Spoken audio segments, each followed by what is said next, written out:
Alors, monsieur, bonjour et bienvenue, dans ce journal du 17h de ce 23 février à la une de l'actualité. Réunion du Conseil des ministres présidée par le président de la République.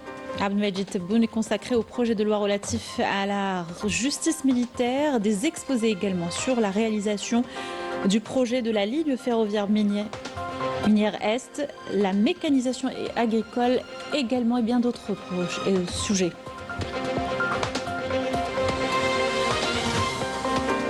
À l'occasion du mois de Ramadan, des points de vente directs des produits de l'aquaculture ouverts à travers le pays. Un circuit court permettant de garantir la qualité des produits et des prix imbattables. Nous ferons le constat dans la capitale.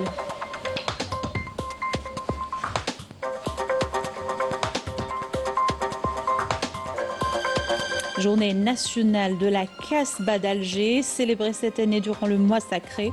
Une ambiance encore plus particulière dans ce lieu hautement symbolique. Reportage dans ce journal.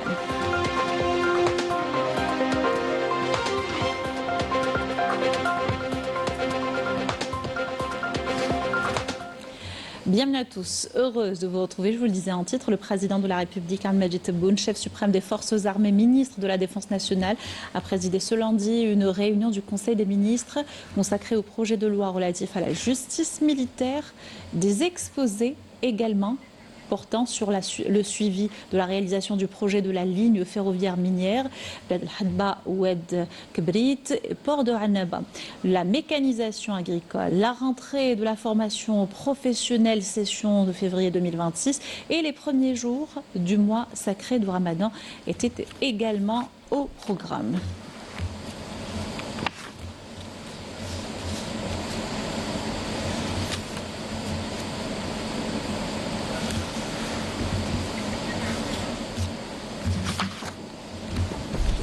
Donc une réunion du Conseil des ministres présidée par le président de la République est consacrée au projet de loi relatif à la justice militaire.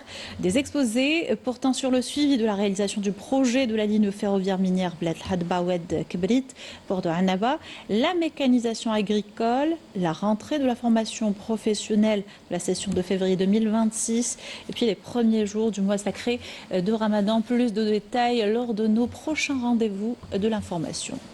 70e anniversaire de la création de l'Union générale des travailleurs algériens.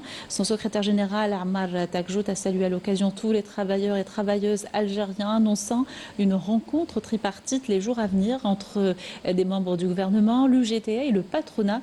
Ce sera la première d'une série de réunions de travail dont la forme et le contenu seront définis ultérieurement. Takjout était l'invité du forum du quotidien Al-Moudjahid. Je vous invite à l'écouter. C'est une prise de contact qui aura peut-être à discuter des sujets. Parce qu'on ne peut pas régler les problèmes en une seule réunion. Ça veut dire, c'est une forme de tripartite. Il y a le gouvernement, il y a le patronat et le JTA. Donc il y a 5 ou 6 ministres. Il y a le patronat, ils sont deux ou trois. Donc commencer par dire, est-ce qu'on doit structurer une assise, un espace de réflexion ensemble, qu'il soit permanent. On va discuter de la relance économique, qu'est-ce qu'on doit faire, comment on doit faire, etc. À l'occasion du mois de Ramadan, des points de vente directs des produits de l'aquaculture ont été ouverts à travers le pays. Il s'agit de commercialiser du producteur au consommateur, un circuit court permettant de garantir la qualité des produits à des prix imbattables. Le constat à Alger, Marnaïm Malouali. Les amateurs de produits halieutiques peuvent se régaler. Outre les points de vente existants déjà dans la capitale, plusieurs poissonneries publiques ont été ouvertes, dont Alger à la faveur de ce mois sacré. L'opération du mois de Ramadan consiste à mettre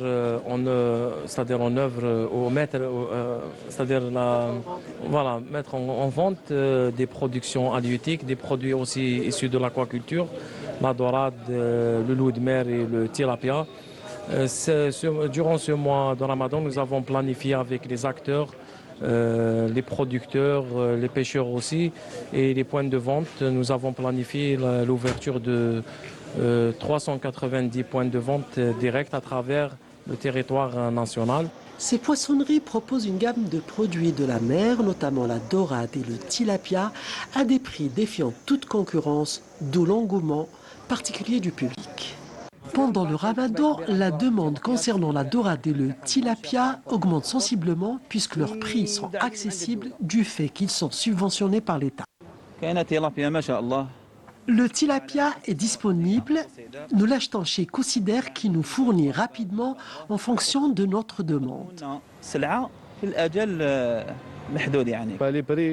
Depuis le premier jour, les prix de certains poissons sont abordables. Je suis venu acheter un petit mélange pour faire la soupe de poisson. Dans notre programme, à ce que ces points de vente continuent à recevoir les produits halieutiques et les produits aussi issus de l'aquaculture après le Ramadan. L'approvisionnement de ces produits intervient après la signature de plusieurs conventions commerciales avec les opérateurs du secteur afin de réguler les prix et de maintenir, tant que la demande perdure, cette vente directe du producteur au consommateur, laquelle adoucit sensiblement les prix de certains produits. Journée nationale de la Casbah d'Alger ce 23 février. Le site est classé au patrimoine mondial de l'UNESCO pour sa particularité et son authenticité. Et l'ambiance y est encore plus spéciale en ce mois de Ramadan. Ses habitants et ses visiteurs sont projetés au cœur des traditions et des coutumes d'antan. Reportage de Lamia Boudbouda. À la Casbah d'Alger, en ce mois sacré de Ramadan, ruelles et venelles s'animent au rythme de ses habitants. Une ambiance, des senteurs et une atmosphère toute particulière imprègnent les lieux. On ne pourra jamais vous décrire. Il faut le vivre. Il faut vivre le Ramadan à la Casbah. Pour les habitants de la Casbah, ce mois sacré est aussi une histoire de souvenirs.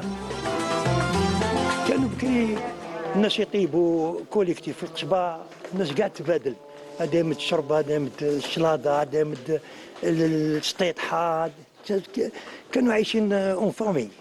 ما قبل ما يدن الشيخ نطلعوا للسطح حنا صغار كاع عيتك نستناو ونغنيو الغنية اللي معروفة يعرفوها كاع عيتك صحاب العاصمة اللي هي الدنيا الشيخ باش يضرب من المدفع. هو ما يضربش وانا يا ما ناكل شيء، هو يعمل بوم بوم وانا نعمل هم هم. كي حق رمضان كل شيء يتبدل، من الشهر، من الرحمة، الريحة، كل واحد موجد روحه والدنيا حاطين طالعين ما شاء الله. عندها شهر واحد آخر في رمضان. لا نضرب شهر، ما كاش شهر ما كاين بارت والله ما تسيبك كيما القصبة. Ramadan à la Casbah, c'est aussi une histoire de spiritualité rythmée par les salawats et les prières des tarawih. جامع تاع قصبة حاجة هادي شوفي تدخلي دوك تخلعي، ديجي البنية نتاعو باش كيما بنية واحد أخرين. أبار جامع جديد باسكو بنيو 1660 وجامع قديم هذيك الساعة قدم، ومن بعد يجيك تا ومن بعد يجيو ولاد هادو قدم كاع لهنا. Notre déambulation nous emmènera au marché Les Hammar qui s'anime d'une effervescence toute particulière. Briques et bourrecs chez Kamel, Djoul chez Raouf et petite douceur chez Ammi Saleh. بعد شهر في رمضان كاين تقاليد تاع رمضان وكل منطقه عندها تقاليد تاعها كلها بصح هنا سبيسيال. هنا يخدموا البلول قطايف اليويو ربابه فهمتي بقلاوه. يجوا لينا العباد من كاع البلايص الله يحبونا عندنا الاقبال كما نقولوا. انا نخدموا الله يبارك خير وبركه كاين ديول تاع سميد نخدموهم يما معروفين سما نجيب ما يقعدوليش. Des mosquées au foyer, en passant par les marchés, le ramadan à la Casbah se vit comme une chaîne de gestes où chaque détail participe à une ambiance particulière. Les ramadans extrêmement difficiles pour des milliers de Marocains, des sinistrés dans le nord du pays suite aux dernières intempéries attendent toujours des aides du Marzen. Et ces familles manquent de tout et vivent dans une grande précarité. Mohamed Qaïs et Raouf Hamouch. Ils vivent sous des tentes, en plein 21e siècle. Des milliers de familles marocaines ont vu leur vie basculer suite aux intempéries qui ont frappé le nord du Maroc, détruisant leurs maisons. Du Rif à l'extrême nord du pays jusqu'à Taza, en passant par Djrada et Khnifra, les sinistrés réclament une aide que le Marzen ne sont pas disposés à leur fournir. Nous sommes tous venus à la rescousse de notre village. Nous ne pouvons pas le laisser comme ça. Regardez comment on vit. 3 ans sous la tente. Ce n'est pas digne pour nos enfants. On veut juste une maison, rien de plus. Des maisons inondées, des familles sans abri. C'est le village meurtri de la province de Chefchaouen, frappé de plein fouet par des pluies torrentielles. Ici, l'eau est montée jusqu'à 1,50 m. Tout a été englouti. Nos maisons, nos rues, nos affaires. On ne reconnaît plus le village. Regardez, l'eau est montée jusqu'ici, presque à ma porte. On ne peut plus rien faire. Et le pire est qu'elle continue de monter. On n'a pas de répit. Rien pour nous protéger. On ne sait plus comment tenir. Les inondations ont durement frappé Chefchaouen et beaucoup d'autres villes marocaines. Confrontés au silence méprisant du Marzen, les habitants affrontent chaque jour des conditions de vie extrêmes. Direction le Centre culturel algérien de Paris, qui a accueilli le public à l'occasion d'un concert du chanteur Hamidou, des rythmes du pays et une voix envoûtante qui ont réuni toutes les générations pour partager un moment chaleureux, nous dit Afaf Belhouchet dans cette correspondance. Il y a des soirées où le ramadan ne se raconte pas, il se chante. Au Centre culturel algérien ce week-end, la salle affichée complet. Public conquis, ambiance électrique et cette chaleur si particulière des soirées où la mémoire devient musique. Sur scène, Ahmed Tagjoud dit Hamidou. Si la voix a mûri, plus profonde, plus posée, le regard est toujours espiègle, l'élégance sobre du costume, la posture assurée et surtout cette manière bien à lui d'installer la connivence. Dès les premières notes, le voyage commence. Répertoire national, racines berbères, classique shahabi. Il navigue entre les époques avec aisance, comme s'il feuilletait un album de famille collectif. Sur scène, il ne survole pas le répertoire, il l'habite. Moi, ce qui me tient à cœur, c'est bien sûr, c'est Muhafada al-Tawrat al-Afghani, vous savez. Donc, je suis un bon conservateur concernant la musique, concernant tout ce qui est DZ, tout ce qui est algérien. Tout ce qui est algérien, ça fait partie de nous, ça fait partie de notre personnalité. Nous avons notre histoire, nous avons notre culture, nous avons nos airs, nous avons nos vêtements, nos traditions, nos fêtes, voilà. Nous avons bien sûr notre histoire et nos civilisations. Dans la salle, on ne reste pas assis longtemps. On chante, on répond, on improvise un you-you, on se lève pour danser entre les rangées. Les refrains les plus célèbres du shahabi déclenchent une vague d'émotions.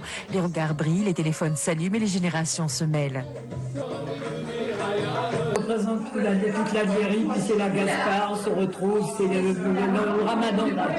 Bien, c'est que son répertoire répond aux attentes de tous les Algériens d'Est en Ouest et de nord au sud.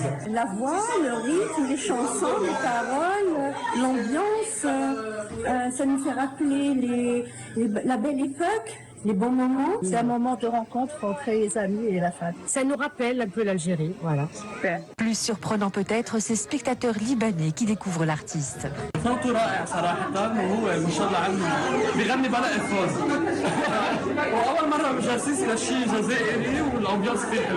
Preuve que le shahabi, lorsqu'il est interprété avec sincérité et élégance, dépasse les frontières, car c'est cela aussi le style Hamidou, une fidélité au patrimoine, une tenue irréprochable et cette capacité rare à transformer un concert en une réunion de famille élargie. La soirée était organisée par l'association Au Fil des Cultures, fidèle passeur de ces rendez-vous où la mémoire musicale devient fête partagée. Donc, Hamidou, bien sûr, Zint al-Qaada pour commencer le Ramadan. Constantine, Manal Gharbi, Ibrahim Hadj Qasim. On n'a pas trouvé mieux pour un petit peu représenter les soirées ramadanesques. Voilà, c'était pour un petit peu rassembler toute notre communauté. Et tous ceux qui ne sont pas algériens aiment ce pays, sont tous les bienvenus. Au Centre culturel algérien, ce soir-là, on n'a pas seulement assisté à un concert, on a ravivé un patrimoine, on a chanté ensemble, on a souri, parfois essuyé une larme. Et pendant quelques heures, Alger était là, vivante, vibrante, à Paris. Voilà qui termine ce journal. Merci de l'avoir suivi. Excellente soirée sur Canal Algérie.